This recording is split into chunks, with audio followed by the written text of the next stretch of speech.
I am ready! GMA Weather, serbisyong totoo ng GMA News. Isang low-pressure area ang nasa labas ngayon ng Philippine Area of Responsibility. Huli itong namataan sa layong 1,060 kilometers east-southeast ng General Santos City. Ayon sa Pag-asa, mababa ang posibilidad na maging bagyo at pumasok sa PAR ang LPA. Pero nakakaapekto ngayon ang trough o extension nito sa Mindanao.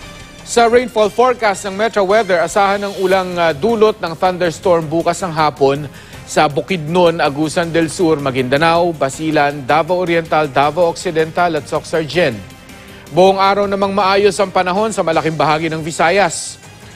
Sa Luzon, mula tanghali, may hanggang katamtamang ulan sa mga rehiyon ng Cordillera at Cagayan Valley, pati sa mga probinsya ng Aurora at Quezon. Bahagya namang maula pero mababa ang tsansa ng ulan sa Metro Manila. Asahan pa rin ang maalinsangang panahon bukas na posibleng umabot sa 37 degrees Celsius ang init factor. Yan ang latest mula sa GMA Weather. Magplano para sigurado. I'm ready. Serbisyong totoo ng GMA News.